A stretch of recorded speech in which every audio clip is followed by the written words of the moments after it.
Oi, oi, oi, Aussie, Aussie, Aussie. Welcome back. It is UFC Perth, Bets and Banter, and it is all going down on Saturday. We've got a great card. Well, I should say we have a decent card, but it's headlined by a great fight, which is Carlos Blackjack Ulberg and Dominick the Devastator Reyes. One of them is looking to get back into title contention. Both of them are in their mid-30s. Sneaky similar ages for these two guys, but maybe a little bit more wear and tear on the Reyes side and maybe a little bit more of that, championship level experience. So I'm excited to break it down. We got a great, guest each and every week on the show. Welcome back once again, my brother, Wizz MMA. A little bit of a break from the UFC. We're back. How do you feel about this card, my man? Yeah, it's like I took a long break and then I came back for a show and then I took another break for a week. So it was great. Always, happy to have some rest. But man, this weekend is freaking packed with MMA. We have PFL MENA, PFL Europe, UFC. I believe there's an LFA card. There's a lot of freaking martial arts. CFFC, Tough Enough, Cage Warriors, BKFC, and the list goes on. And Dana White Contender Series next Tuesday again. Woo! It's a great weekend to be a mixed martial arts fan.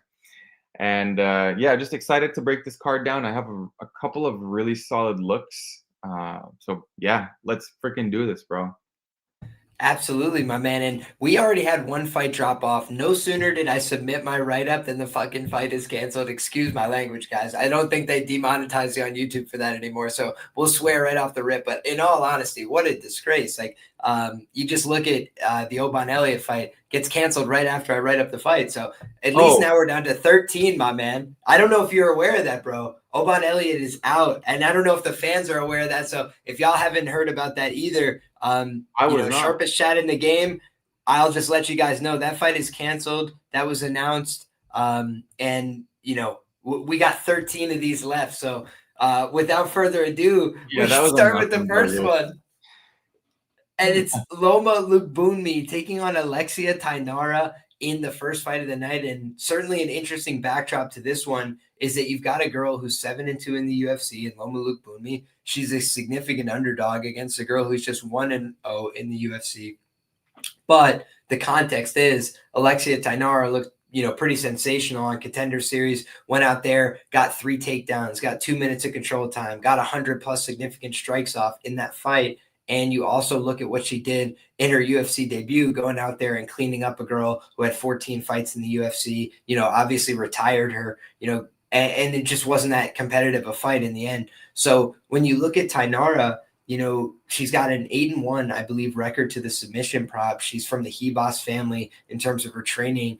And when you look at, how she approaches the fight, she could pose some problems for Loma Lookboonmee. The reason I feel that way is when you look at Loma, I've always been a huge fan of hers, but she's not very high volume.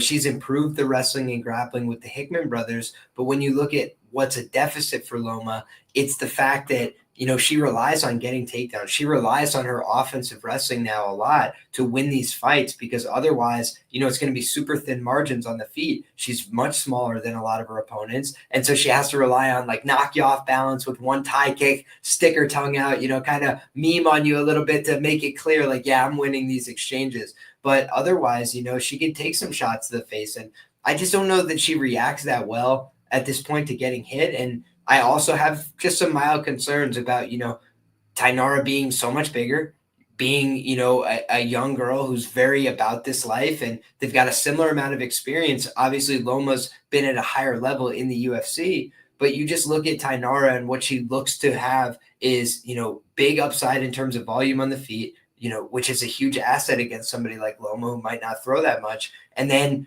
I think she might be able to get her own takedowns. I don't think that if Loma goes to those takedowns, it's a safety blanket like some of these other matchups. I think she might be dealing with submission attempts from the bottom, and this girl getting tricky with her, maybe looking for a sweep, get on top, get onto her offense. So for me, I did end up picking Thainara here by sub or decision. That's my article pick. But ultimately, I do think that, it's a prove it spot for her at a -2XX price tag. But I don't feel compelled to play Loma here, even though I respect her. I just think it's a tough matchup for her, and I don't think we've seen her tested necessarily in the wrestling and grappling like this for some time. And you know, she's come up lacking before regionally, and I wouldn't be surprised if she came up lacking here and got submitted in this one. How do you feel? You know, with this fight, I think just the glaring difference between the fighters is just the size. 5.5 inches of reach is a lot, and then 3 inches of height. I really think Loma is more closer to 5 foot than 5'1". That's not the biggest of differences, but you know, it turns a 3-inch height advantage to a 4, and you know, it's just, you know, you can't give up that much size against a grappler primarily. Loma, the issue in her game is just her takedown defense. I think she's very susceptible to getting taken down, and sure, she's improved her offensive takedown game, but sometimes she's just too content off her back. In the striking realm, this is Loma's fight to lose, if I'm being honest. But it's just too big of a size difference. And I think Thainara came out there and really did it. I believe it was in enemy territory as well against Molly McCann, and really put a beating on her. Got her out of there in the first round. So for me, she looked loose as a goose, dude, for a UFC debut. You know, she came out, she's like dancing, you know, chilling, beat her up, cashed me my ends by sub prop. I was happy with all of it. Oh yeah, we broke that one down to a T, I believe. We did that on the show. I had the sub and I had the money line to win 2 units. I believe it was like -180 at the time. Got down to -160, and I was like, "Fuck, I missed the good line." I was wrong. I had a good line. But yeah, good times. For me, I think this is I forgot to give the final prediction. I think it's Thainara. I think it's Thainara by submission. Yeah, I don't see it really going any other way. It's either on the feet, Loma, in the grappling, Alexia. I like it, man. And just so you guys know, this is just the Odds Jam screen and shows you the best and average odds. And looking at Thainara, best available odds, I think it's on like Forecasters or something, -232. And Loma Lookboonmee, the best available odds, +210 over at ESPN Bet. If you're interested in getting the best of it, I always encourage people, shop for lines no matter what you're going to be on whenever you're betting. All right, next up, guys, we look ahead. 2 new guys to the UFC, right? You see Ellison. He's coming out of the Chase Hooper camp. I forget the name of it off the top of my head, but, you know, out of Washington State, right? And then Brando is obviously the local guy, and he's going to be, you know, a little bit bigger. He's going to be a little bit more naturally suited to this heavyweight class. But I think that it's, you know, kind of a brawl. Like, I think they're both going to swing like big, heavy shots at each other on the feet. Wizz, we'll kick it to you first, my man. What do you think of this fight? 2 new guys to the UFC and trying to make an impact at heavyweight. You know, historically speaking, and I'll be very honest, these are typically spots that I don't tend to do well with. It's a heavyweight. Looking back at my stats, heavyweight debuts specifically, I don't tend to do all that well. Now, this fight, I think I have an edge, but I just think that Pericic is the much better fighter. Not trying to say that he's a great fighter, but I just think that he's that much better than Ellison. I think wherever this fight goes, this is Perisic's fight to lose, except for, I mean, if Ellison is able to get the takedowns, I just don't see it. I think Ellison's going to keep this upright and then be able to either finish Ellison within the round or win a slow, boring, greasy decision. But yeah, not the greatest breakdown. I don't have too much of an opinion here. I just think that Pericic takes this. Again, this is heavyweight debuts, and one of their nicknames is the Snack Panther, from what I'm reading. It's kind of crazy. So yeah, I think it's Pericic. Yeah, man. Like when you look at Pericic, he does some things that are really interesting for a heavyweight, right? Like he's that city kickboxing type of mold. He can kick off his lead leg. You kind of see him do some stuff. You're like, wow, that's cool for a heavyweight. But I described in my article, he kind of like vacillates between that and then just being like, let's freaking brawl and like throwing crazy hands and coming forward, grabbing a hold of people in the clinch, trying to throw knees and stuff. And I think he can be dangerous with all those tools, and I do like what he does in terms of leaning on guys when he's got the bigger frame, just leveraging that, leaning on them against the fence, kind of closing down space. Even if you're the longer guy, as like if you're just trading shots at distance, like it's punchy kicky, right? As Cody Saftik says, like people get hurt, when you're doing that. So if you're able to like hold somebody, keep them in place, block their hands, their arms from moving, then throw your shots, like that's pretty low risk, right? And you can start to chip away at them. So I do think he does a lot of things that are smart in that regard. But on the other side, Ellison does seem to have some like pretty natural instincts in terms of the wrestling, I would say. Like what he does makes a lot of sense for how he's going to win the fights. Like he just grabs a hold of people, tries to pick them up, throw them down.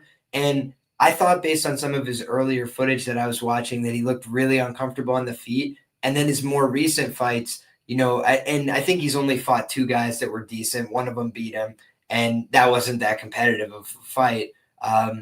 But then you look at, the more recent fight that he had against a guy with a pulse, and I'm kidding, of course, but like a guy who had a more serious looking record on paper. He went out there in that fight and he looked a lot more comfortable on the feet. And he absolutely sparked that guy like crazy. And he was just proclaiming Jesus. And like the guy was like very dialed in. If you saw him before the fight, dude, he was just like saying things to himself. And like, he looked like he was absolutely locked. So when I feel like I'm imagining this fight, this reminds me of like a Yorgan De Castro and Justin Tafa. Like, who's the better guy? Like, one guy's still in the UFC. He's 4-5. He's got, these wins under his belt. Yorgan only had one win in the company. But the UFC debut, these guys go out there. It's a heavyweight. I think they're going to swing like crazy. That's the one, scary part of this matchup, I would say. It's just like, I think somebody's probably going down in violent fashion in the first round. If you said to me, like, pick a side, I'd say, Pericic, right? He's a hometown guy, a little bit cleaner,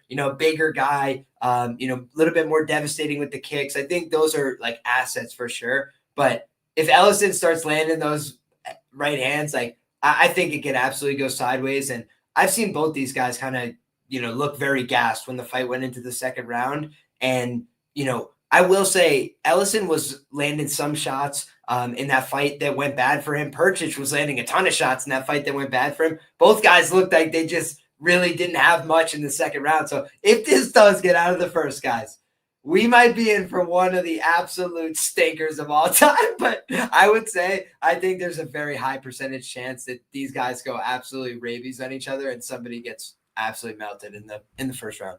I do not want what would this line have been on Contender Series? That's an interesting question, man.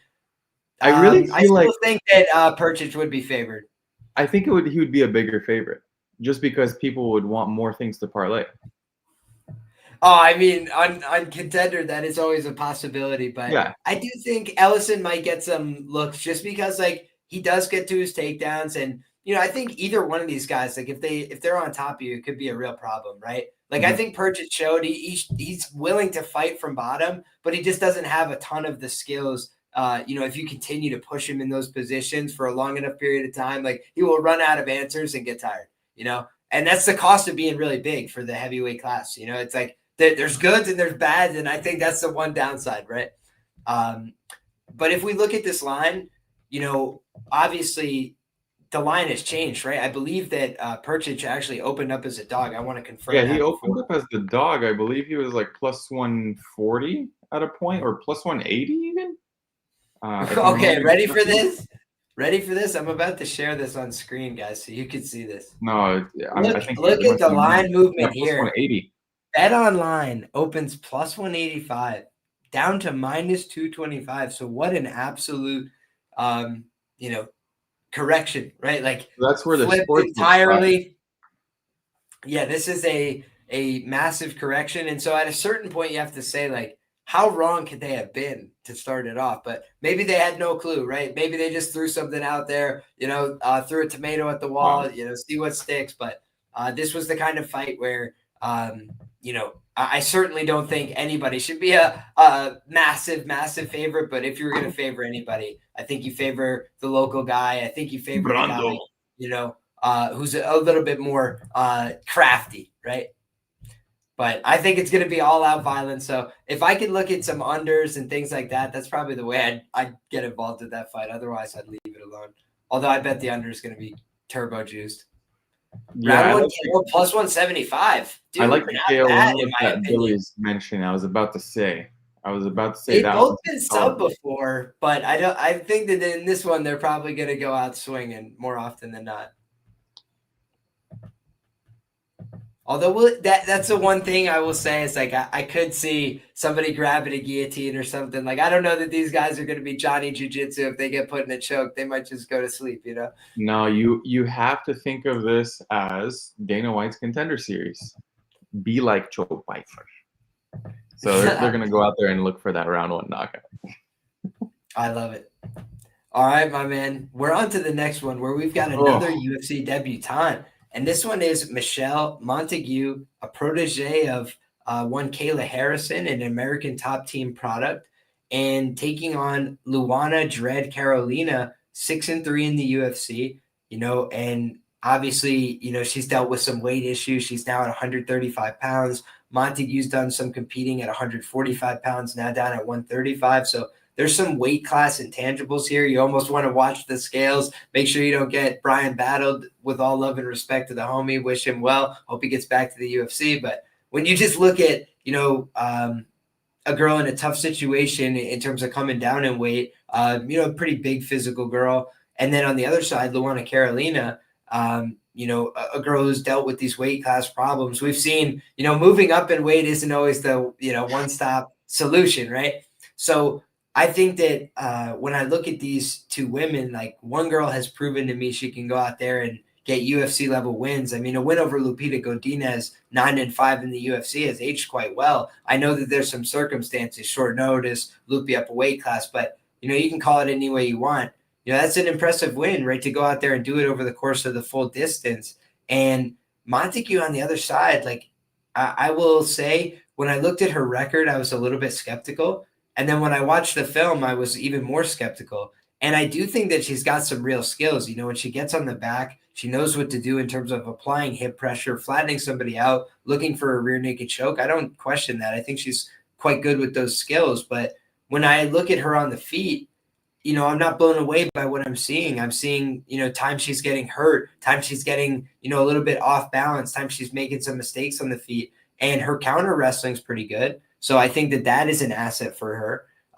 But, I've seen times she's lost top control. I've seen times where she's made, mistakes in terms of positioning. I've seen her get hurt in multiple fights. I've seen even girls get into advantageous grappling positions on her. If you go back to those fights that she lost in the amateurs, like that girl was getting takedowns on her at certain times. That girl was looking for a knee bar that nearly ended the fight, in the third round. And you just look at Montague, and I think she's got some real skills, but I also think like biggest fight of your life, they're around the same age.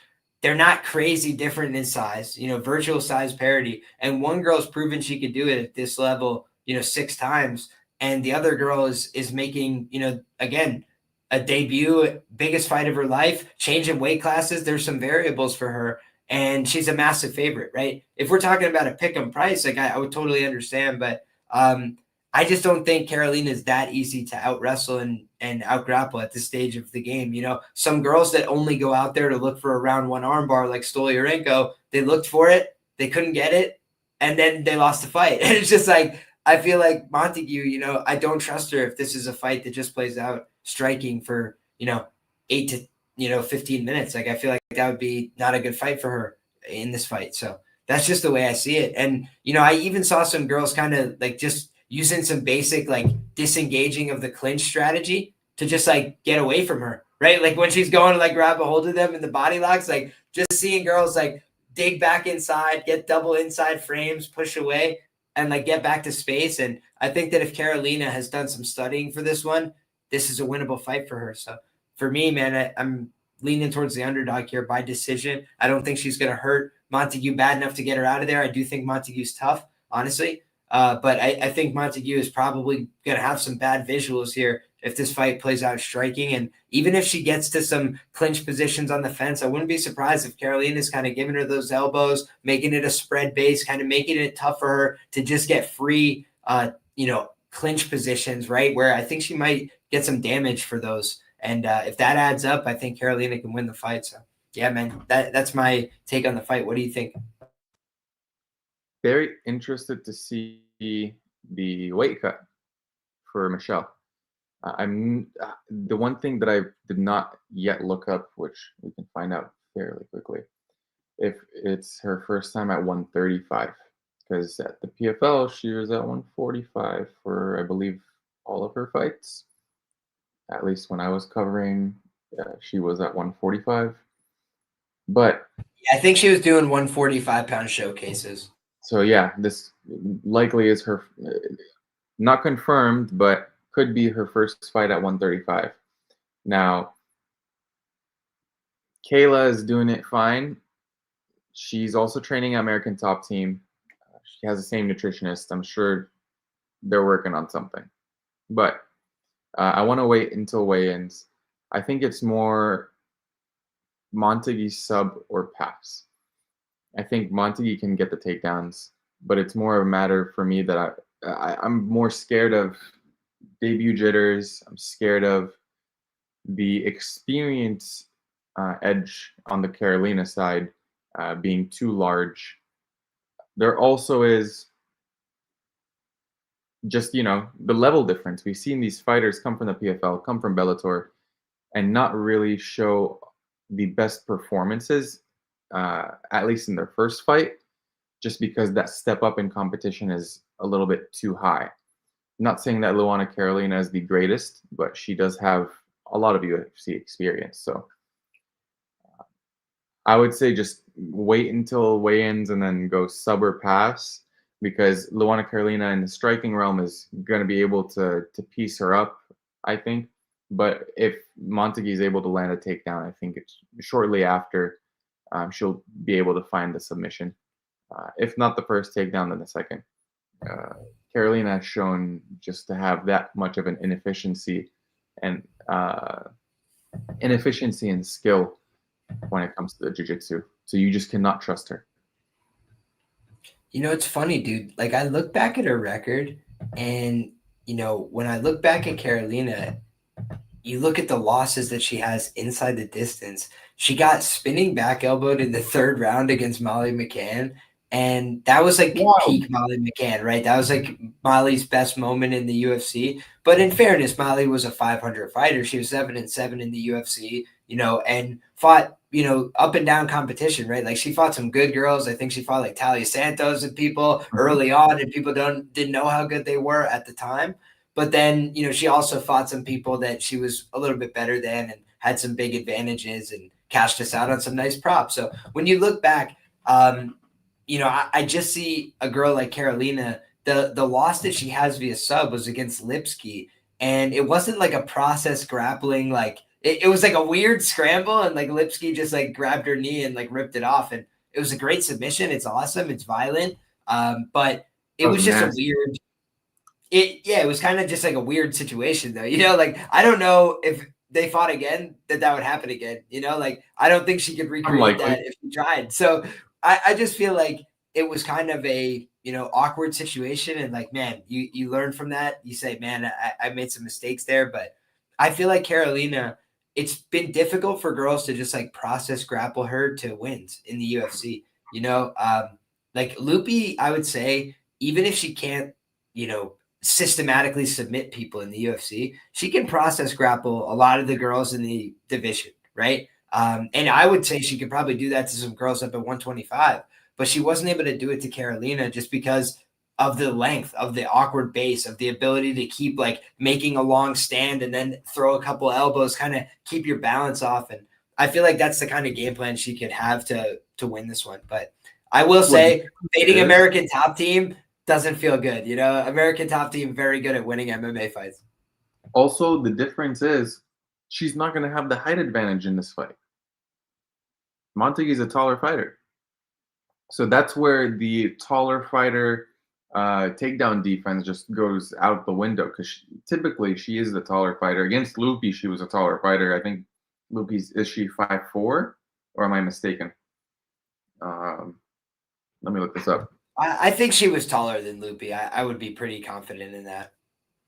Although it does make it a little bit harder to wrestle people typically when you're taller than them, unless you have like great, ability to, change levels or to create misdirections, things like that.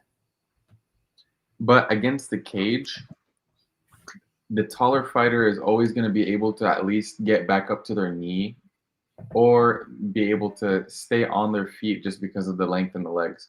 And Karolina has some long-ass legs. So she was able to either stay up or pop right back up. Now here, she's at a 2-inch height disadvantage. It's going to be a little different. And Loopy's actually 5'2". Let's find out, my man. We got to see how it goes. But I feel like this is Montague's prove-it spot, right? Like I think she's got a bright future in the UFC, but like you got to come in and show me something in this first one, because I was watching back some of those fights and like I expected to be more impressed when I looked at the records of the girls she's fighting and then just the quality of the tape.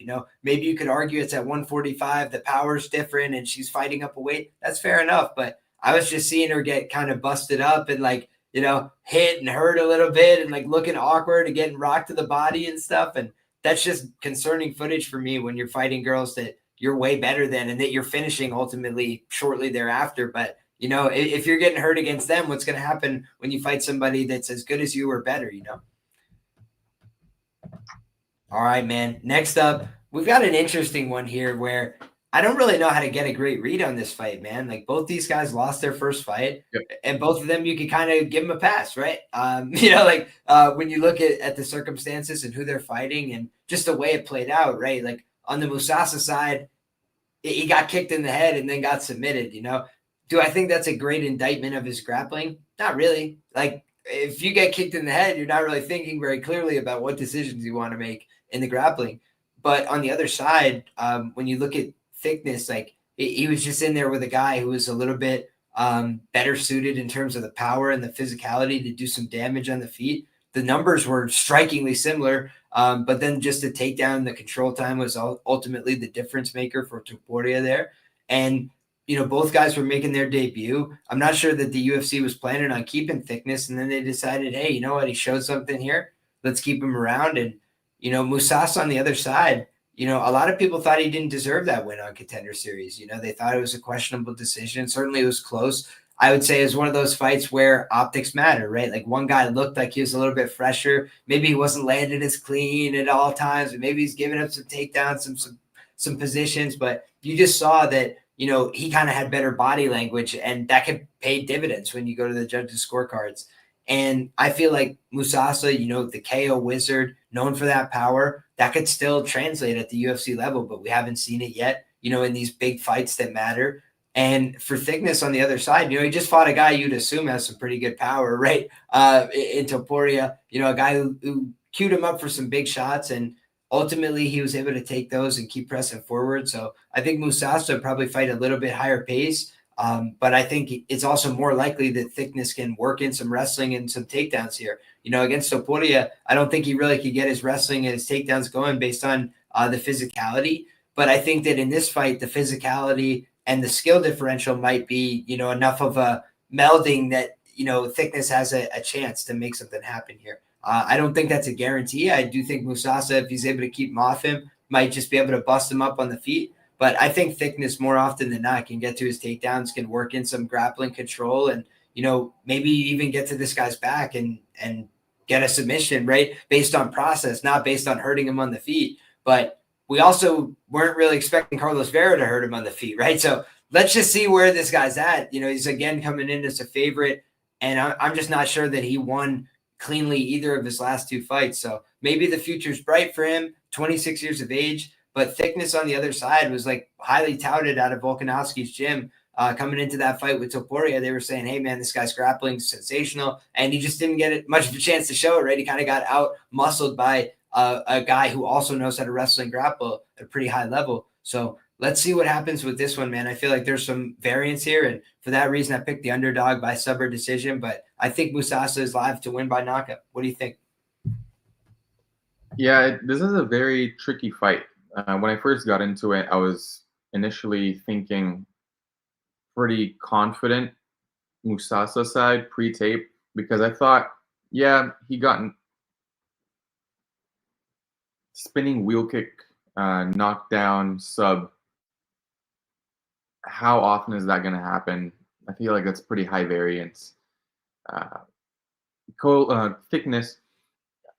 I feel like Topuria really didn't go all out in that fight. He wanted to make sure that he had a clean debut, which he did. And he showed that he could go all 3 rounds. Cardio was fine. But it didn't look like he was as violent as he was on the regionals, if I'm being honest. So I feel like Thicknesse maybe benefited from that a little bit. But at the same time, he didn't really show much. He was able to remain safe, which was good. But that's all. And for me, I don't think that's enough. I think Musasa has the power on the feet to stop the fight at any point. But then you do worry about the grappling. We just have not seen enough footage of his grappling defense and how that's going to hold up at the UFC level. But this is also not UFC level competition per se. So you have to think of this like a regional fight because neither of these fighters really have any experience in the UFC. So for me, this is a complete stay away.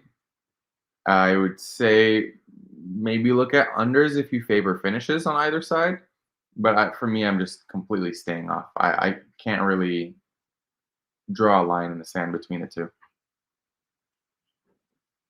I think that's a totally reasonable take. And, I'm always pressed to make a pick for these in terms of just like how I think about it. I want to make a prediction. I try not to cop out on every fight and say this guy or this guy. But I mean, ultimately, I do think there's a lot of variance in a matchup like this. And, if Thicknesse is not able to get his takedowns going, it's the kind of fight that could go real sideways for him real fast, right? But I think that if he is able to get his takedowns going, he could look like he was the hindsight favorite. He's got the plus money by his name.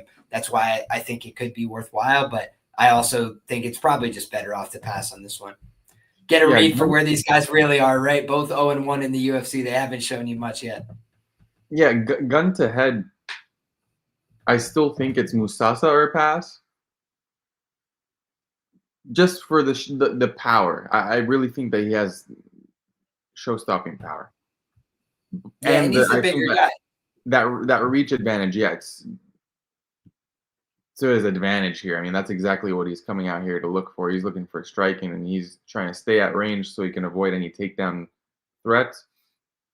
But yeah, we'll go with Musasa for the show. There you have it. On to the next, guys. We got Jamie Mullarkey taking on Rolando Bedoya. And this is a case of Rolando Bedoya, win or go home, right? He's 0-3 in the promotion right now, typically a 4-fight deal. So, if you go 4 in barbecue, that's probably not going to be a renewal that they make. And on the other side, Jamie Mullarkey kind of fallen off. He's been on hard times in terms of the knockout losses, but a guy who's certainly seen higher heights in the UFC, has a bunch of wins under his belt. I think that when I look at a fight like this, I view a guy like Rolando Bedoya as a guy who throws out a lot of empty volume. And against a guy like Mullarkey, who you can't really trust his shin, that could be enough, So if you like Bedoya, I'd probably look at the Bedoya KO line, just because that's the way I think that he probably gets this done. When I think about how this fight goes the distance, I think more often than not, that means Jamie Mullarkey planted this guy on his butt, held him down in the bottom half guard, and lived to see another day. It kind of just survives from the top position.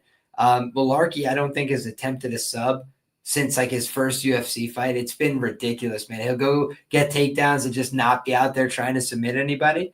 But when you look at, what he has shown, he can go out there and get takedowns sometimes when he needs them. And like, I just feel like if Jai Herbert can go out there and take this guy down multiple times, I feel like Jamie Mullarkey can go out there and take this guy down multiple times. So, you got a guy with a bunch of UFC wins who's fighting at home and took some time off and really let his chin rest a little bit. And I don't know how much better it'll get, right? But just in terms of even like what champions have said, right? Daniel Cormier was like, man, when I fought a guy, Stipe, when he had just fought in this tough war against Ngannou, I got his chin at the right time, and then he took some time off, and I was punching him as hard as I did last time, and it wasn't doing anything to him. And it's just funny, and when you look at a guy like Mullarkey, he's always been a guy willing to get in these wars, and if he does that here, he's probably getting spilled. So that's why I said Bedoya KO. You can look at big plus money for that, or at least medium plus money for that, right? Like a plus 3XX, plus 4XX type of range. And when you look at the Mullarkey side, like I just think if he goes out there and he shoots takedowns, I'll be interested in his takedown props to see what those are at. Just because, like, I think if he shoots 3-4 takedowns, he could win this fight and probably get 6 to 8 minutes of control time and kind of just make Bedoya work from the bottom. And that's one way to limit somebody's volume, right? It's just like you can't really throw a lot of volume when both hands are on the mat and you're trying to work your way back up. So I think that would be really smart from Mullarkey to not only, prevent himself from getting knocked out, but also to keep himself ahead on the scorecards, take the guy down, throw a couple pitter-patter shots. When he gets back up, take him back down. Mullarkey's always had pretty decent cardio. That's not really been his issue, right? The problem is he gets busted up in his face. So I think that if he goes out there and he's just able to get on top of this guy, early and often, I think it could be a Jamie Mullarkey fight and Jamie Mullarkey's night at the office and go out there and I believe get his 6th UFC win. So, you got a guy on the cusp of 6 UFC wins, even though he's been on some hard times. And meanwhile, Rolando Bedoya has never broken through. He's never really shown me a great performance.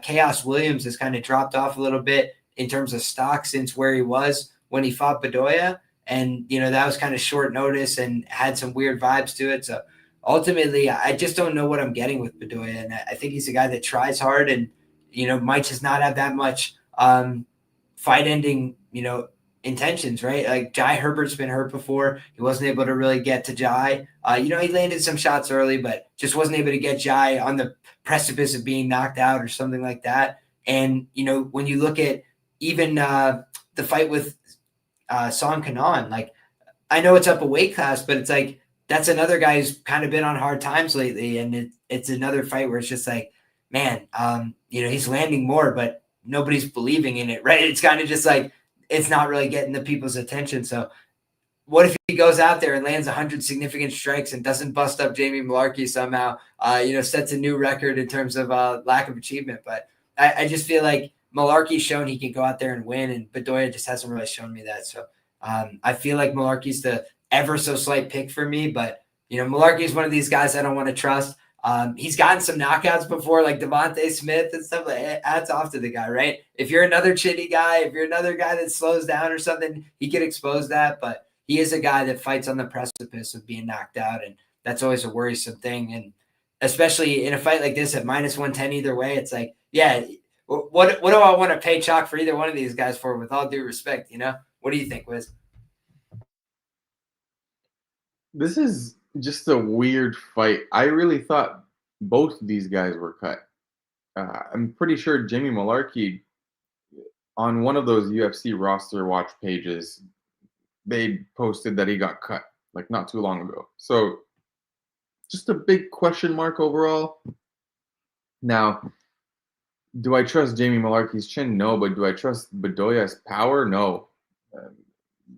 It's one of those things that Bedoya is more of like, I hate to say it, but pillow fists. He has a lot of volume, which is pretty valuable and can win him rounds and win him minutes. But he's also susceptible to being taken down. He's susceptible to being hit. His chin is in the air. He can tank damage, though, which is good, especially if you're going up against someone who, at any random point can insta-die. So, yeah, it's just a tough one to call because you would skill for skill. You take durability out of the equation, I'm betting a max bet on Jamie Mullarkey. It's just no question. But the durability has put him at such a disadvantage to where it's minus 110. And I think the line is accurate. So for the show's sake, I'm taking Jamie Mullarkey. I think he's the better fighter. I think he's going to be able to take him down and drain minutes and win the rounds probably at 30-27. If it goes the way I think it goes, 30-27, he grapples him for all 3 rounds. Yeah, man. And if you look at this for me was kind of something that I felt was pretty telling. 33% takedown defense rate for Rolando Bedoya, not very good. And then Jamie Mullarkey's averaging 2.3 takedowns per 15 minutes, excuse me. So he's a guy that goes out there and gets after his takedowns more often than not. And he's taking down some better guys, I feel, than Bedoya. So I just think that if he wants to go out there and push that, if he's got anybody in his life that cares about him, they should be like, Jamie, never go out there and swing on the feet ever again. Go for your takedowns, dude. Get on top of these guys. What are you thinking? So hopefully that's what's happening in terms of the pre-fight here. But yeah, I think we both see it the same way, man. Jamie Mullarkey's the pick, but it is Jamie Mullarkey at the end of the day. So tread carefully, but that's the pick for me. And the strength of schedule advantage is massive. Massive for Mullarkey. Yeah, I agree with that. Bedoya, he's been fighting at 170. It's like kind of, hard to compare, but I agree that just in terms of like overall class of guys, Mullarkey's fought some killers along the way and guys that at the time were fringe top 15, if not top 15. So, that's just a different story. But next up, my man, speaking of a golfing quality of competition, I bet Cam, the battle giraffe Rowston on the Contender Series, my brother, when he was a similar price tag to what he is currently against Andre Petroski. And that's a crazy one, right? It's a little bit wild to see that just because Brandon Holmes had 5 fights. 2 of them were against guys that had a decent looking fight record if you squinted at it. And then among that, it was he got rocked badly in both those fights. So I was like, why is Cam Rowston an underdog again? I literally didn't understand it. I was like, he's the bigger guy. I think he's the better grappler. I didn't think he was going to knock him out, to tell you the truth. But I just knew that he wasn't 0% to do that because these other guys that even you could see that Holmes was way better than one of these guys. And he's beating him up all night and then gets in his face in round 3 and gets hurt so badly. And you're just like, this is a walking liability. So I was pretty happy about that price on Cam Rowston, but now you just look at this fight, and again, I almost feel like instead of Bedoya money line, I'd be looking at the KO because it's hard for me to imagine it cleanly otherwise. For Cam Rowston, I think it's kind of like the ITD, or he's probably going to lose this fight, and it's just because he's going to spend some time getting taken down and get put in negative positions by Petroski, and he might not recover from that, but I do think that just when I look at these 2 guys, I think Rowston is a little bit more of a gamer. I think he's a little bit more of a dog. I think he has that little bit more drive to if it becomes a dog fight, if they're both bleeding, if they're both huffing and puffing in round 2, I feel like Cam Rowston is going to try harder to win the fight, with all due respect to Andre, who's a very skilled fighter, but I've seen him break a little bit late in contests before. And I just think that, that could happen again. You've seen Rowston really push, for all 15 minutes when he needs to. And I think that's an asset for him here.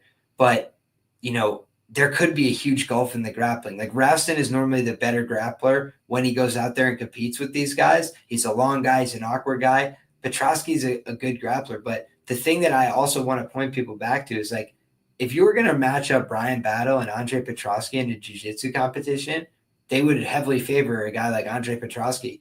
But when you just look at how it played out in the cage, when you're allowed to do some damage, throw some knees, cut him up a little bit, make him tired, he got front man choked. He got long man choked, and I just think that Cam Rowston, he's probably going to look for some similar stuff. He's going to look to knee this guy in the body. He's going to look to see if he can plant a hip bone on the guy's head and knock him out like Malkoon. He's just going to look to put these shots on him. And I think that's the way that he probably wins the fight. It's like either a submission from a club and sub or literally just knocking him out. And otherwise, I think he's going to be kind of up Schitt's Creek without a paddle. Although I will say last time out, I thought Petroski decision only was the click against Edmund. I was like, yeah, if he's going to lose, he's going to get finished. And then he goes out there and manages to lose the decision against Edmund. I was sick to my stomach. So ultimately, man, Petroski and I, we have not seen eye to eye in the betting market since he was a big plus money underdog against Nick Maximov and cashed me out the sub in the first round.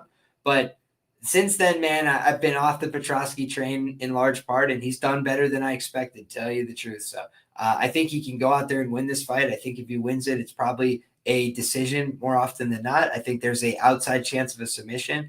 I think Rowston wins this fight inside the distance if he gets it done. What do you think, Wiz? Yeah, I think very similarly. There's a couple of things to point to this fight. I know Cam Rowston very well. I game planned for Cam Rowston when I was coaching with Torres Finney and watching film for him. Good times. And Cam is a really tough son of a bitch. He's a tough dude to game plan for because, he's pretty well-rounded everywhere the fight goes. In the striking, I think, it's a little bit more meat and potatoes, if I'm being honest. But it's effective. Like, he stays long and he's able to defend well. And in the grappling, he can stay safe. He's proven to be able to get back to his feet. His longer frame also helps with that too. But the issue is that he does get taken down. And against people who have better control, people who can mix in the jiu-jitsu, people like Andre Petroski, I think it's trouble. I think Petroski, the difference with his takedowns are that he, when he gets the takedowns, he's securing legs. He's immediately securing a limb to make sure he holds you down and he pins you. So it's a little bit different. And I think over the course of 3 rounds, he's going to find a lot of wrestling success, and it's just going to drain Rowston. And on the feet, I think it's not as I would say it's a coin flip on the feet. A lot of people do favor Rowston on the feet, and I do understand that Petroski is also meat and potatoes. And, he throws out the jab, really kind of more robotic with the 1-2. I just think that both these guys on the feet are more just serviceable strikers. They'll play it safe. They're not going to really go for anything. And then in the grappling department is where we're going to really see this fight take place. For me, it's Petroski or pass. But Petroski is just not someone that I typically like to bet on. So more likely to pass here. Yeah, I think a lot of what Petroski gets respect with is the fact he can be explosive in short range. And so guys are like afraid to get close to him. And I just think Cam Rowston can kind of like pick and poke and bother him with some body shots and some stuff from the outside if he doesn't get taken down. So I feel like Cam has some of the tools to win, but he's also going from like, the easy end of the pool, right? Like he eased his way in, he's in the 3 feet deep. He's looking around, and now he's just going to be 6 feet deep, like right into the deep end of the pool, starting gasping and seeing how he really wants to sink or swim. So I think he can win this fight, but it's going to be the hardest fight, for him for a long time. And on the other side for Petroski, he's taking a little step down here. And at 34 years of age, he could really use this one if he wants to make any kind of run. So, yeah, I think that it's an important fight for both guys, but I think Rowston maybe just a little bit more violent, a little bit more aggressive at this point in their career. And I think that could serve him well. But I think that the guy who's more technical, more skilled is Petroski. And, he's a Renzo Gracie guy. He's a Marquez MMA guy, I believe, out of Philly. So, he's been a very impressive athlete, and that gym has had a lot of success. So you got to give them the credit. But, City Kickboxing is coming in full force, right? A lot of the team, and Cam Rowston, another one of them. He's one of the guys that's not a big favorite, right? He's coming in as a dog, and people aren't really buying the Battle Giraffe stocks. They weren't on Contender Series either. And he did show up in that spot. So now let's find out if he could do it in a harder fight here.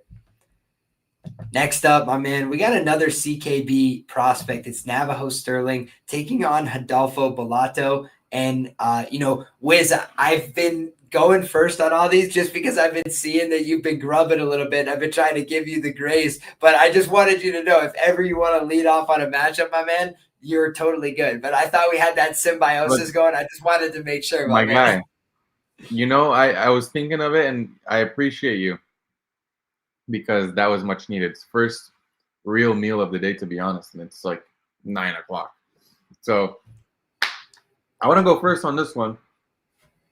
Now, Navajo Stirling has been someone that I've been a little bit more fond of until like his last fight. After the Tokos fight, I kind of fell off the wagon.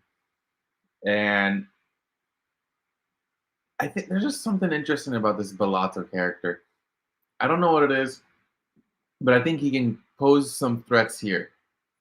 So Navajo on the feet in the first round, yes, I do think there is power. I think it's dangerous.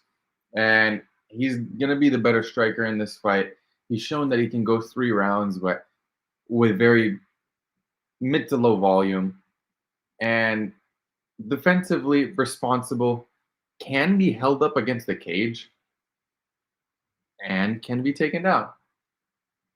I think Bellato is going to go for takedowns here, dude. I really think that Bellato is going to be able to land a takedown or two here early enough to realize that he has an advantage in that department. And if this fight gets to the floor, I think that Bellato is going to be able to style on him in the jiu-jitsu. I think that Navajo Stirling is a little bit more green as a grappler. And I feel like Bellato is someone that could expose it. Now, I'm going to say all this to say that I could look like a complete fool, and Navajo Stirling just knocks the hell out of this guy in the first round, in the first exchange maybe. And I would not be surprised. I'm just trying to play contrarian here. And I could see a world where Rodolfo Bellato gets this done. Maybe not a finish, but Bellato decision is not out of the realm of possibility. What likely happens is a Navajo Stirling knockout. You never want to see a guy get knocked out, try to act like he wasn't knocked out, and just, to continue the fight after being upkicked. And this wasn't that long ago. So I feel like he hasn't taken enough time to recover either. So that's an issue with the Bellato side either. So, Bellato or pass? I think that's fair play, man. In terms of the thought process, and if he does get to the grappling, I'm seeing the sub prop is 12-1. I don't hate that as a look, but yeah, in terms of where I land on this one, man, I think Stirling's probably going to knock him out. Just watching the way Bellato has survived death in the UFC has been kind of remarkable. I think maybe we have to check this guy to see if he's got some cat in him, because he's got 9 lives out there. The guy just finds a way to survive and advance. It's hard to get this guy that first UFC loss, but he's been knocked down, I think 3 times in 5 appearances between Contender Series and the UFC. And, the guy got knocked out by Vitor Petrino in the regionals. They ran it back on Contender. He got knocked out again. And it's just when you look at the guy, he's one of these guys that is tough, and he's got some cardio, so he's able to recover after being knocked unconscious and just keep going on zombie mode. But I feel like Stirling is probably going to be able to hit him hard, kind of keep him at distance, and just pick him apart and probably put him away. So that's ultimately the way I see it, man. It's just if you get hurt in every fight, it's like Jamie Mullarkey, right? He ended up getting knocked out, but he got knocked out a couple of times. He took some time off, right? Bellato keeps skirting death. And it's just I feel like he's going to get viciously knocked out and then have to go back to the drawing board, And when I just look at even the Crute fight, right? Where Crute was almost completely exhausted after the first round, Bellato on autopilot was able to get back into it, get to a draw, but he wasn't able to put a guy away who was very, very exhausted. And I just think that didn't speak well to me in terms of his ability to take all the damage and then just turn it all on its head. Like, he had to still grind that one out, and it was a close enough fight in the end. So I think that for me, I'm looking at Navajo Stirling by knockout in terms of my pick for this one. But I respect Bellato enough to say, like, man, he gets up off the canvas, keeps going, pushes forward, looks for his takedowns. He does some things right, especially for the division. And, he is a big, awkward guy. And if he gets on top of him, I do think it's probably going to be a disaster for Stirling, especially, if he's able to advance position. But if Stirling's able to keep his butt on the fence when he gets taken down, I think he'll be okay.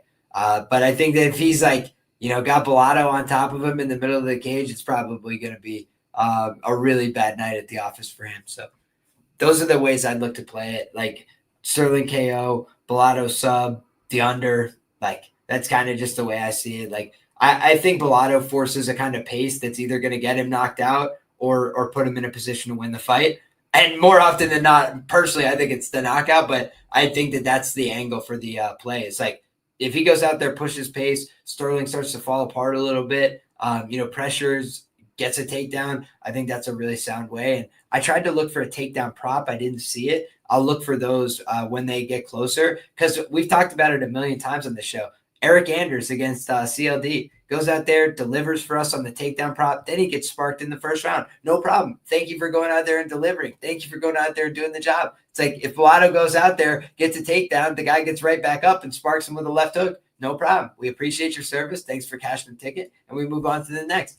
But I think that that's a kind of way that you could look to get an investment that doesn't require somebody staying conscious the whole 15 minutes, depending on the pricing. All right, man. Next up, we got some New York biases here. Why don't you take over before I go crazy with my New York biases? What do you think of this matchup, man? Two guys that are both, 9 wins up at pros, lightweight banger. What do you think of this one? We're howling for this one because, goddamn, this is a fire fight. You have two guys that are going to go out there and look to take each other's heads off. That's just what this is. And if you're not saying that this is the fight that gets you out of bed fight day, I don't know, because I just don't see any other fight on this card that gives me as much excitement. You look at both guys and they have styles that bring action, that bring violence, and that bring fight of the night potential and, produce a lot of finishes. A guy in Tom Nolan who has shown improvements. His striking is a lot more crisp. It's a lot more, I would say he's using the knees a lot more, and he's being a lot more effective with his range, which is something that early on in his career he struggled with because he was getting hit quite a bit. And Charlie Campbell is someone who has cannons for jabs. And the issue with Charlie is sometimes the defense can go out the window with the way that he strikes. He's a guy that likes to go out on a shield. We saw him against Chris Duncan in the Contender series, where went from about to knock him out, and then he ends up getting finished himself. He went from minus 1,000 to plus 1,000. Yeah. Instantly. Very unfortunate situation. I had Charlie Campbell money line for a lot of units and thrown out the window, but that's the Contender series for you. For me, both guys, yeah, man, I feel like this has come up recently, I think 2 or 3 weeks ago. Same thing, and we're like, damn, can't believe I lost that one. And this fight, I wouldn't really lean anywhere on the moneyline side. If I were to pick, it's going to be Charlie Campbell. I think he's the cleaner striker of the two, and I think he has more power. And then my favorite pick on this whole entire card is under 2.5 rounds, minus 165 here. I think this fight is ending in round 1. Yeah, I kind of like the sound of that, dude. I see it the same way. My pick was Charlie in terms of my mind. Like, I think Charlie can go out there and knock this guy out. Like, I feel like Charlie has always looked good until he loses type of thing. Like, he's one of those guys that I think does have a lot of skill and ability, especially when he's on. But, ultimately, I also just think Nolan can be emotional at times. I had mentioned way early on in his UFC run that I saw some tape on the regional where I think he like kneed a guy in the head on the ground, and I was just like, guys, like be careful with this guy as a big favorite because he can make some suboptimal decisions. That could be a DQ that costs you money. And when you just looked at Charlie Campbell, I was on the same one right at -150, I think it was, against Chris Duncan, and he was looking great. But we've seen Chris Duncan's a guy that'll bite down on the mouthpiece, dig in, throw back heavy, and he's very hard to kill, man. Like you could do it. Manuel Torres did it, but it's not easy, man. He's going to go out there and take a piece of you if you're not able to get him out of there. So Charlie Campbell went out there and showed a lot of good skills, but in his subsequent fights, he's been a little bit more dialed. The Trevor Peak fight, like kind of just showed levels there. And I think that, Moda against Nolan was kind of a wake-up call for Nolan a little bit. He was a little arrogant coming in there and kind of got shown up a little. But I feel like the same happened to Charlie. And I just feel like both these guys are very similar. I feel like you said, like somebody's probably getting sparked out in the first round. And I just think it's like a coin flip who that happens to. So for me, seeing, the New York Cannibal, come in there as the underdog, like I was definitely thinking like it could be a -110 fight for me. But haven't gotten involved yet. I got to make sure, I check with my network and see if it's my New York bias he's calling out here. But always been a Charlie Campbell guy in terms of just the guy goes out there and puts on fun, entertaining scraps as far as I'm concerned. So rooting for him in that regard. But, Tom Nolan, can't say bad things about his fights for the most part. That one stinker, you can forgive a guy for, but a lot of his fights have been crazy, bangers. So I like to watch these guys fight. Next up, my man, I have called the Tafa brothers some of the worst to ever do it. But if you had to say who's the better Tafa brother in terms of their UFC results, it's been Justin, no doubt about it, my man. And he's taking on Louis Sutherland. And, one thing I'm always looking for in these guys coming in, whether it's Contender Series or UFC, is if they've got that aura behind them, And that Canadian guy, Kovanchik, I was just like, there's some kind of aura about this guy. He's out there like yelling in between rounds and like pointing at dudes, like pumping up the crowd and stuff. And that sold me on him for Contender Series. And I do kind of think the one thing I like about Louis Sutherland coming in here, man, is I like his attitude. I kind of like the fact that he's got a personality. He comes out there, he's aggressive. He kind of lets guys know what time it is in the cage and like gets in their face, throws heavies. He's not afraid to exchange a little bit. He's a durable guy. I think he believes in that durability. And, he's also a guy that kind of will just mix in a takedown attempt here or there to keep you guessing and like grab a hold of you, push you in the fence. And I think mixing the martial arts, doing those kind of tactics can be a way to beat Tafa. I do think Tafa's a guy that can lay you out. He's got power. He's a dangerous enough guy, but he's run onto big power shots before. He's got knocked out by Jorgen De Castro, got splattered in that one. And, Sutherland is a guy that, he's been to decision a bunch of times, and we've seen Tafa struggle in the decisions as well, not throwing enough output. He can knock out guys that are a little bit chinny. I do wonder if maybe Sutherland got off the juice and now he's not going to be as durable. I do think that's a possibility here. But at 31 years of age, similar in size, maybe a little bit bigger is the Sutherland side of things. Similar amount of pro experience. Obviously, Tafa in the UFC, but against who? Like not the best UFC has to offer, certainly. So ultimately, I just look at this fight as quite competitive, and I slightly lean towards the Sutherland side in terms of who I think is maybe a little bit more likely to mix the martial arts and takes things in different places. But I also think, if it's just a stand-up war, like Tafa, is probably 50-50 with this guy. So, I don't really disagree with the line much. What do you think? I really just feel like it's Tafa or pass here, even though I agree that the Tafas are some of the worst to ever do it. I just do not really rate Sutherland all that much. If he doesn't get the takedowns, he's really null and void. And Justin Tafa, if there's one thing that he's proven is against the lower level competition, he is a little bit more. What's the word I'm looking for? he's less susceptible to being taken down. Takedown defense holds up a little bit better. Now, once he gets taken down, that is the issue. He's just not gonna he's not gonna back up at all. But if it stays on the feet for any realm, I would say this is just Justin Tafa's fight to lose, because on the feet, if you just circle away from Louis Sutherland's right hand, you're really just taking away all of his offense. So yeah, for all those reasons, I think it's Tafa or pass, but really not trying to bet heavyweight MMA recently. It's just not the most profitable endeavor when it comes to my style of betting. So Tafa or pass. Sutherland heel hook's going to go so crazy. I'm absolutely kidding, of course. But also, I'll just say this, guys.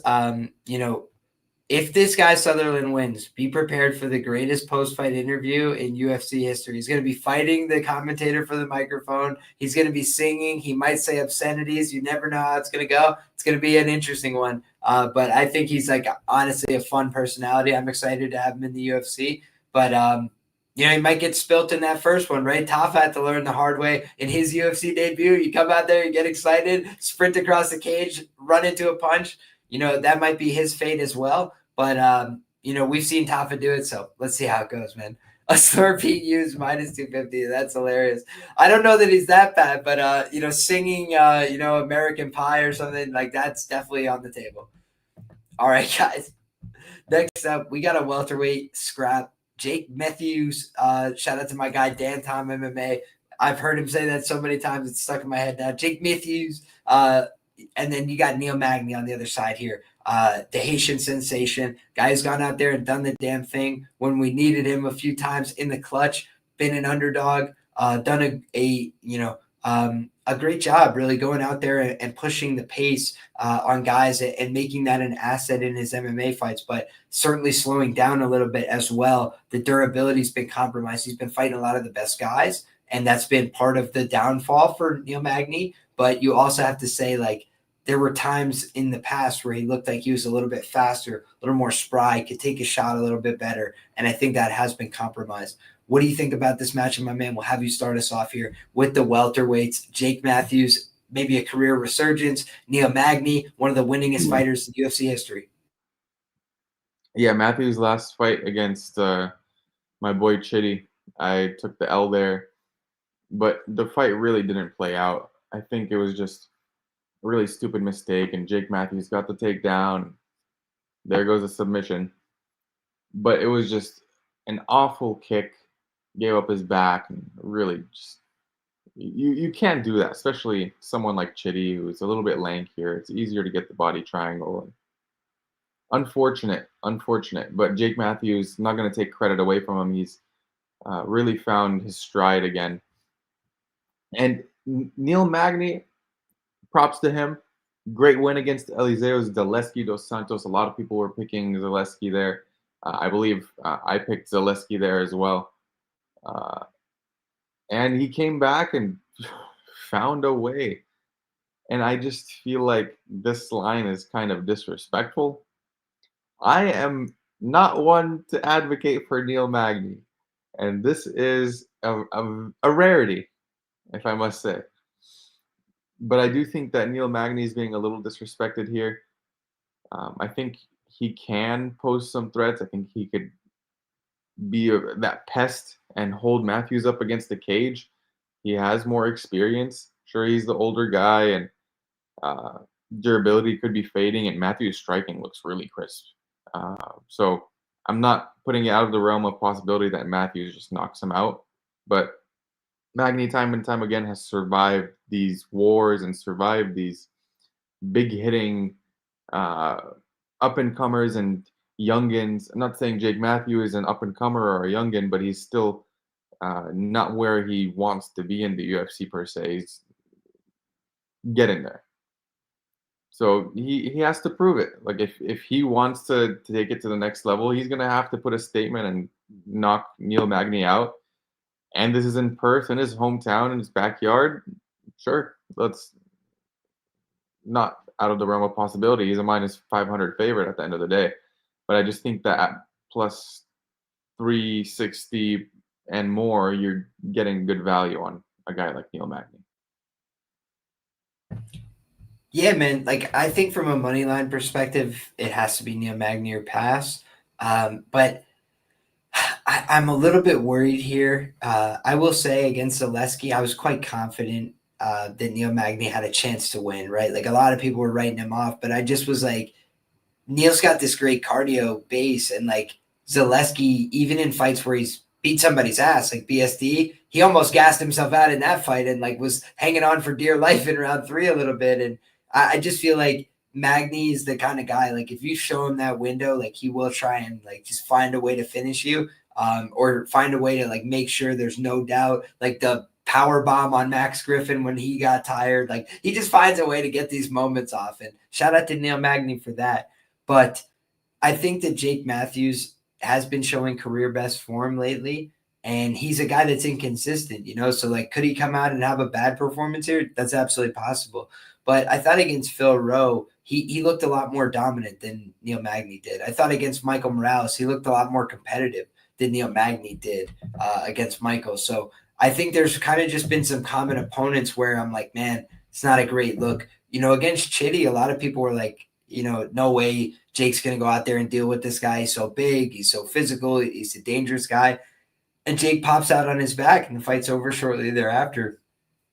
You know, I think it's a kind of fight where, you know, if you run that 10 times, you don't get that result every time. But I do think Matthews is the kind of guy where, you know, I've talked before about like when Neil Magny's the better grappler, oh boy, you're in deep shit. But if you're a better grappler than Neil Magny, like, sometimes guys just make it look like shark versus fish, you know, and like Jake has been a black belt for a long time. Yeah, I think he's got the ability to go out there and potentially make Neil make some mistakes and, you know, maybe put him in some bad positions and situations, especially early on, you know, if they're dry. And Jake has been very opportunistic there, averaging more submission attempts than Magny. You know, he's got better takedown defense on paper than Magny as well. You know, I just think Jake Matthews can kind of take this fight in a lot of different directions and still win it. You know, I think he could win it on the feet, and I think he could win it on the mat. But, you know, to Neil Magny's credit, he's never out of a fight. You know, so if you bet Neil Magny, you know, he's going to give you 15 minutes of honest effort unless he gets put out cold, unless he is completely, you know, out up S Creek without a paddle. You know, it's like, but other than that, it's just like Neil Magny is going to be there, you know, fighting hard, trying his best to win, and he's a big underdog. So that's the kind of guy you want to have money on. But I feel like Jake Matthews probably wins this one, man. Just like where they're both at in their career, the speed, I think could be a huge factor for Jake. And like his striking, I always used to think was a liability. And against somebody who's long and awkward like Magny, maybe those, you know, ghosts come back and haunt him. But I just feel like he's looked so much sharper lately with his striking and like knowing when to throw and, you know, just looking competitive in the boxing range. And I feel like if he goes out there and throws a lot of low kicks and boxes a little bit with Neil Magny and goes for a takedown or two, and, you know, I just feel like he can win that fight. And if Neil gets desperate with his takedowns, like Matthews got a pretty good guillotine. He's got a pretty good, you know, series. So I wouldn't be surprised if he tried to, you know, snap him down, spin behind, take the back, and look for hooks as well. I don't know what the prices are, though. I have to look into the prop prices for the Matthews side, but it's probably just a fight where, you know, if he's minus 500 on the money line, it's been priced in, you know. I'm checking.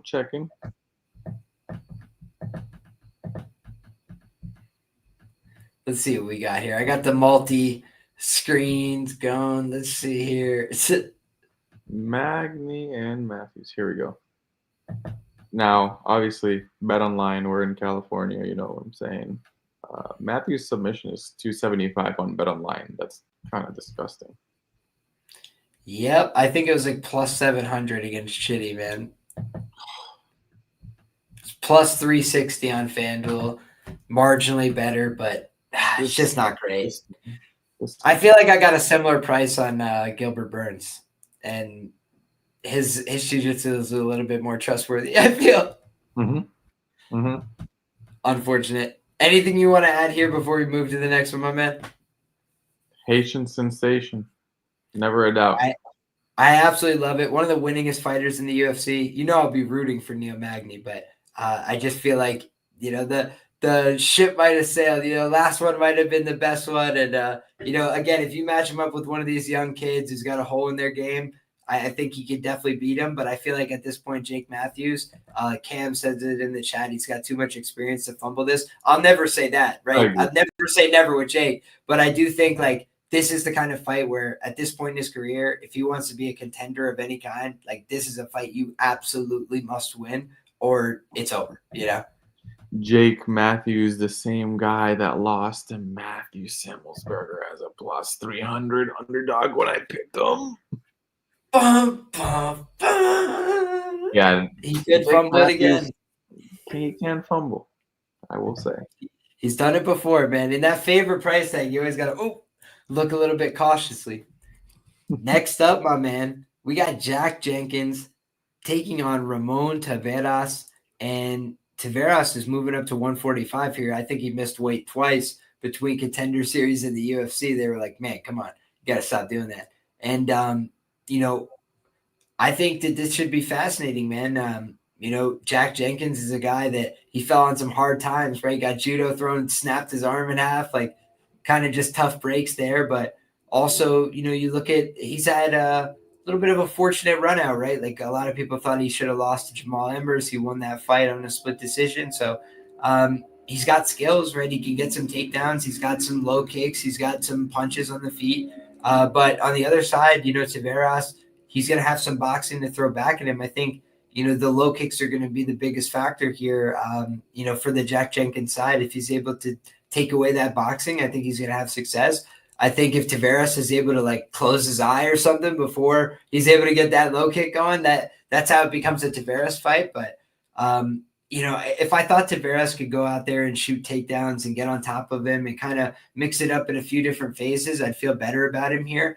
But I just feel like he's probably going to be stuck at the mercy of Jenkins, whether the fight's on the feet or on the ground. And, I think that if the fight's on the feet, Jenkins going to be trying to take his leg off, and if the fight's on the ground, I think Jenkins going to try and control him, going to try and pass the guard judiciously without giving up his neck. And, I think it's a fight that he can win. Hometown guy, 31, same age as his opponent, virtually the same size here. And one guy's coming up, so maybe the physicality won't quite translate as much for Taveras. The power won't quite translate as much.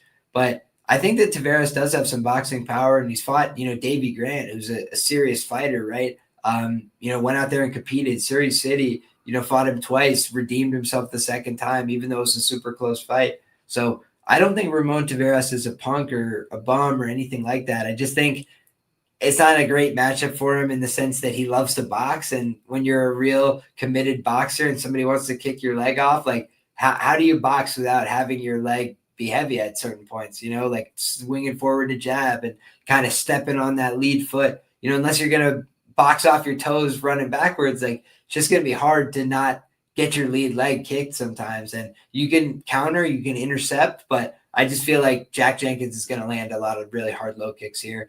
And, that could be the story of the fight. What do you think, my man? Yeah, I think it's just one of those fights where Ramon Taveras really doesn't present too much of a threat outside of just the boxing. And really, when it comes to the boxing, it's starting to feel like it's more pocket boxing, because if he's at range, his striking isn't really all that effective. Jack Jenkins, sure, the actual striking is, a little bit of above average, I would say. But the leg kicks really just make the difference for him. When he starts getting the leg kicks going, you have to pay attention, because if you do not, a couple kicks in, you're going to start limping. And Jack Jenkins is another one of those guys like Jonathan Martinez who can go out there, like the Chris Gutierrez as well, can go out there and can effectively leg kick for 15 minutes and win a fight if he doesn't even stop you. And then when you start to get distracted with the leg kicks, the hands are going to start mixing in too. And when you're going up against a boxer, not used to checking leg kicks all that well, really not the most mobile fighter. That's why if you put a Muay Thai fighter against a boxer, every time, 9 times out of 10, almost 10 times out of 10, the Muay Thai fighter will win. The leg kicks, the kicks in general are just too much to handle. So for all those reasons, I think Jack Jenkins wins this fight. I think it's just one of those fights that the UFC are giving him to say, hey, don't fuck this up.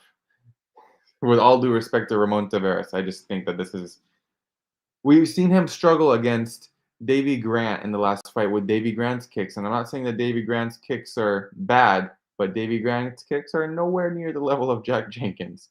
And we saw him struggle real bad with those.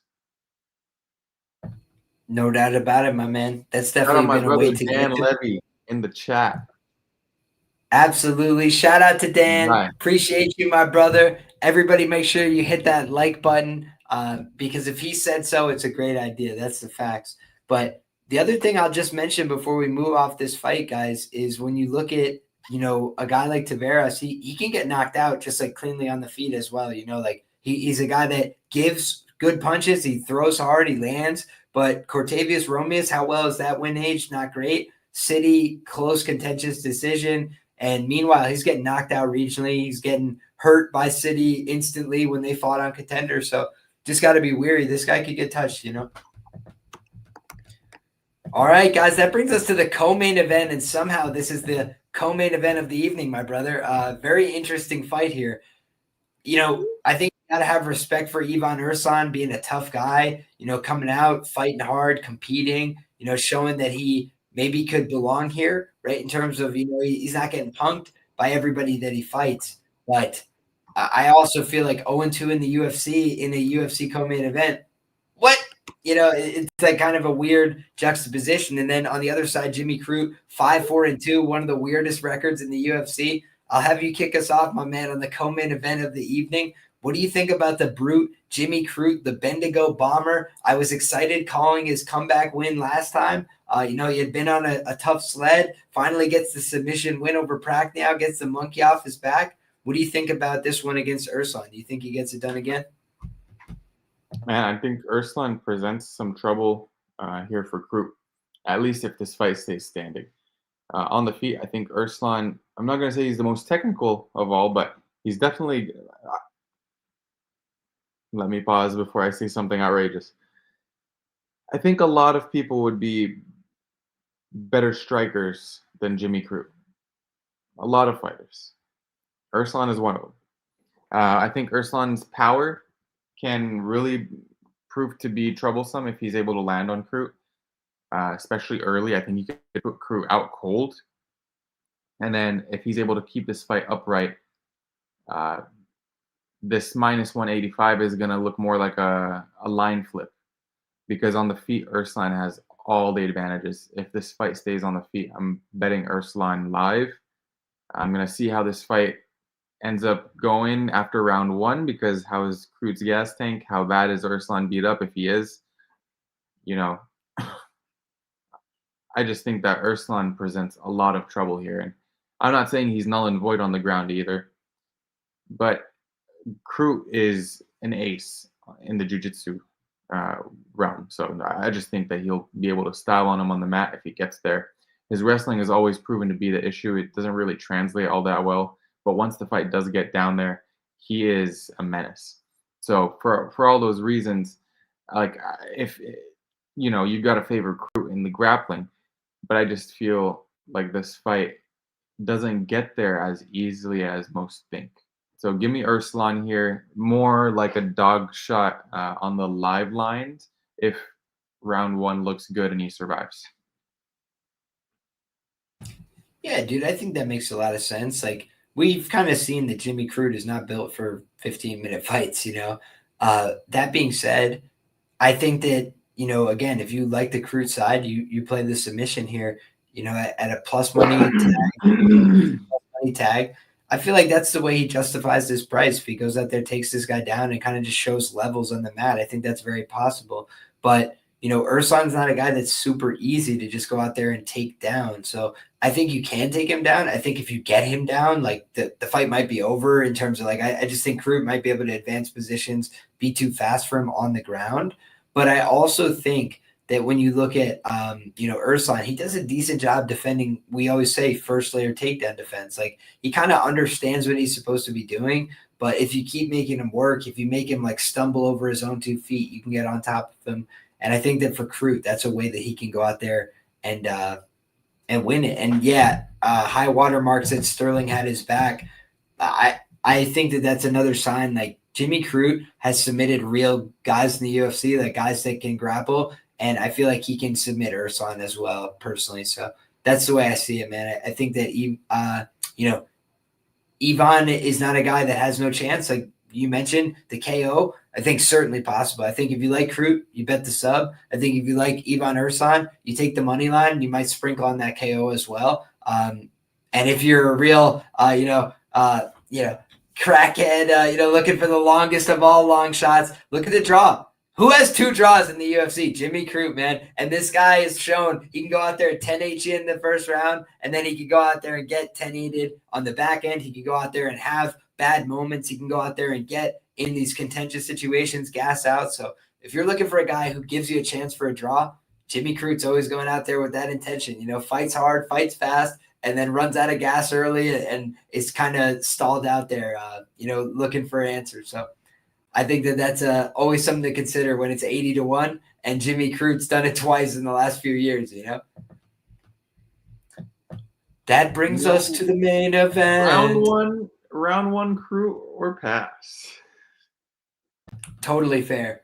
And round one, Crute sub, if you want to get really cheeky as well. But that, again, brings us to the main event, my man. And this is Carlos Blackjack Ulberg against Dominick Reyes. I think I had you start us off for a few in a row, so I will do us the honors on this main event, my man. At the beginning of the year, I did a preview for the light heavyweight division, and I said that I thought personally the guys who are most likely to be champion at the end of the year were Magomed Ankalaev and Carlos Blackjack Ulberg. And the reason I felt that way was because of the way they were positioned in the division. You had a guy in Ulberg who was about to fight Jan Blachowicz, and I felt like he was going to win that fight and establish himself as a contender. And I felt like on the other side, you had a guy in Poatan who was 38 years of age and minus 120 to be the champion at the end of the year. And maybe he gets the belt back, right? But I just was like, that doesn't seem like super likely to me, right? Like you were seeing Ankalaev plus 195 or plus 200, whatever it was, to be the champion at the end of the year. And I was like, that seems way better to me as a bet, and Ulberg plus 800, I even thought maybe made some sense if he was able to get the shot. And now the timeline's probably not going to add up given the way everything's shaken out, right? Probably would be first quarter of next year, if anything. But when you look at, where Ulberg's at, he's fought, let's go back and just glance at the resume for 1 second. He fought Volkan Ozdemir, former title challenger. He fought Jan Blachowicz, former title challenger, former champion. He fought Alonzo Menefield, a perennial ranked guy for the last few years. So you kind of look through his recent run, and the quality of competition's been increasing. He's gone out there and knocked out Alonzo Menefield. Then he's gone out there and defeated, outpointed Volkan Ozdemir, outpointed Jan Blachowicz. And I'll just point out, guys, a lot of guys have struggled to outland Jan Blachowicz in the UFC, and, the guys that have done it, they're champions for the most part. And this guy was able to do that. And again, did he go out there and, look great? Who's the last guy that looked great against Jan Blachowicz, even in a win, right? I point back to Glover Teixeira in 2021. It's been a while since anybody looked great against Jan. Alex Pereira beat him by a split decision, got his back taken, was in horrible positions. Most of the time, Jan's going to go out there and have some of his moments, So I do think that when you're looking at, a guy like Ulberg, he's got power in his hands. He showed off when he needed to, a little bit of grappling in his back pocket. He came in with bad pacing. He got made to pay for that in his very first fight. So he learned, hey, I got to go out there and I can knock guys out with one shot, but I could also pace myself, go out there, work behind my jab, work behind my low kick, keep myself moving, be a mobile target, and I could win these fights doing that too. And I think that this guy just understands that he's got the skills and abilities to fight a few different ways, to win a few different ways. And I truly believe that Dominick Reyes, has had a lot of career-altering damage. And I just don't know that this resurgence of 3 very quick first-round knockouts against the guys that, when you start peeling back the records, like they're 3-4 in their last 7. They're on a 2-fight skid since they came back after a 2-year layout. Like, you just start looking at the guys that he's been beating, and you're like, oh, maybe a couple of these you can poke a little bit of holes in them, right? And you could say, oh, Jan Blachowicz is old. It's like, yeah, but Jan Blachowicz beat the shit out of Dominick Reyes, and I was there. I cashed a plus 205 ticket. I sold his stock at an all-time high after the John Jones loss, and it was not long ago this guy was on a 4-fight skid in the UFC. So he's an awesome fighter. He's a fun guy. He's got good skills in all positions. But I had heard really alarming rumors about, serious brain damage and things like that after he got knocked out by Yuri and fell from a very tall position all the way down to the ground in a horrific fashion. Like, it's one of the worst knockouts in UFC history. And you look at, like, other times he's been hurt. Ryan Spann jabbed him one time. That guy's not, Ulberg. Right? He's not Ulberg, right? He's just another guy in the division that had some power and squared him up with that jab, and he was out cold. And you just look at those kind of things, and you're like, that's scary, man, coming into this. And, like, for a long time, I felt like he couldn't get past the John Jones result. He's done that. He's shown, I'm still a real fighter. I still want to be here. These guys are around the same age. They're around the same size. There's nothing that jumps out as like, man, Ulberg should be a massive favorite. But when you just asked me, who do I think wins the fight? I had thought at the beginning of the year that Dominick Reyes was like a long shot type of guy. Just like a guy like, hey, great resurgence story. I said a few years ago, Dominick Reyes revenge tour. He's gone 3-0 with 3 KOs since then. I'm happy for the guy, right? But I do think this is where the rubber meets the road. And whether it is Ulberg by decision at like plus 500, plus 600 type of deal, or it's Ulberg by KO, I think he's going to find a way to get this one done. And I think that he's going to make himself a breakout star.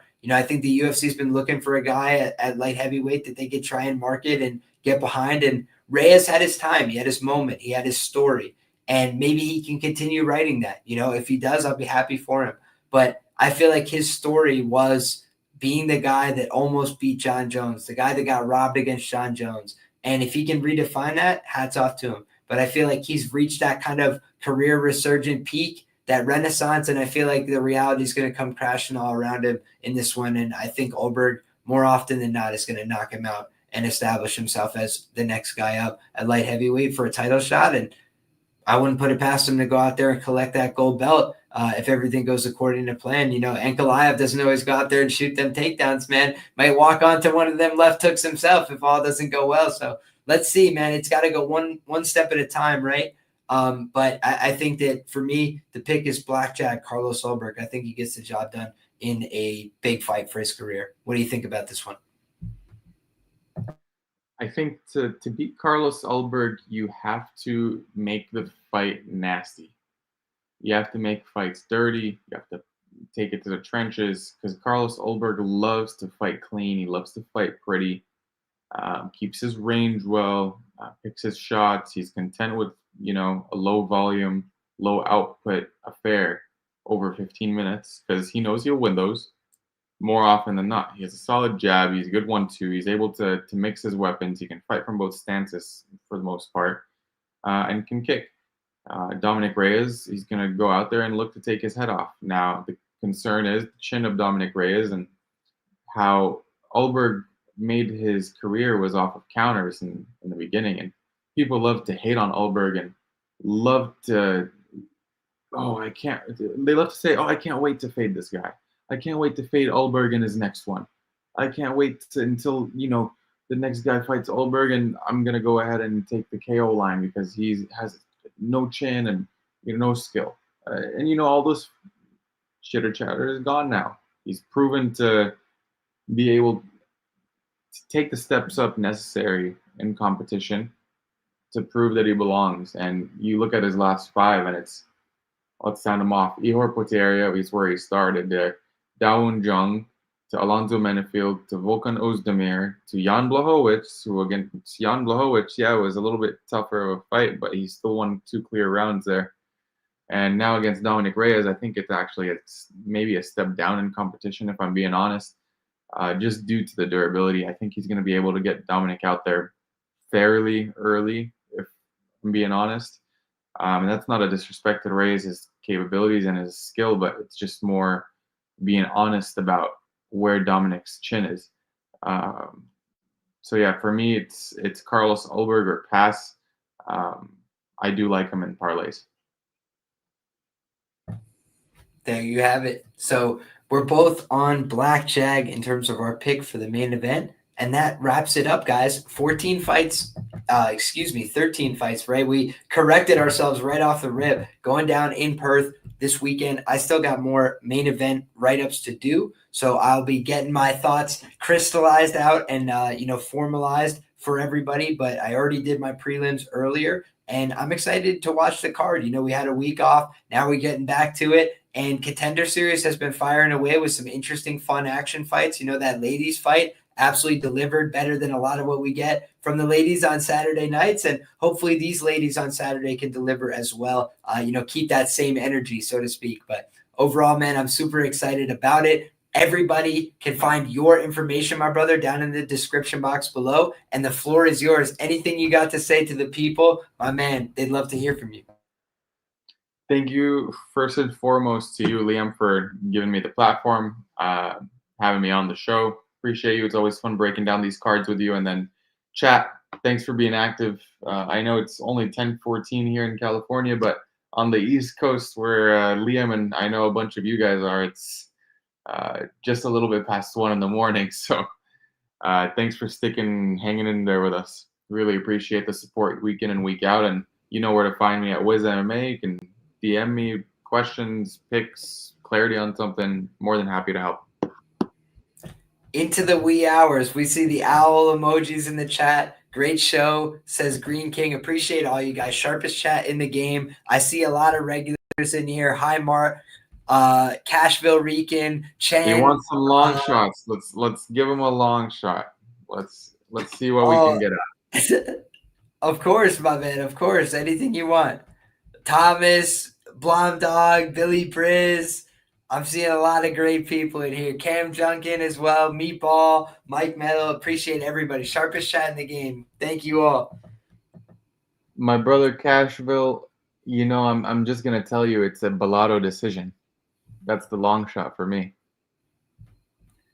There you have it, man. I might have to go Ulberg decision.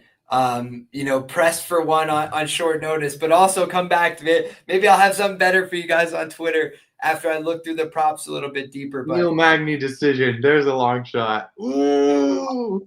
There you have it. The under on crazy post-fight speeches from the heavyweights. That one's a negative EV lock, but.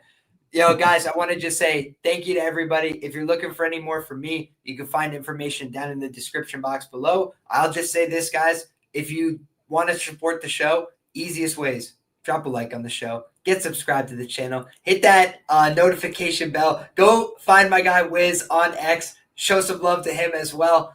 That's the easiest ways, guys. Much love. God bless. Good luck. Come back next time. We're having all the same fun again. Thanks, everybody.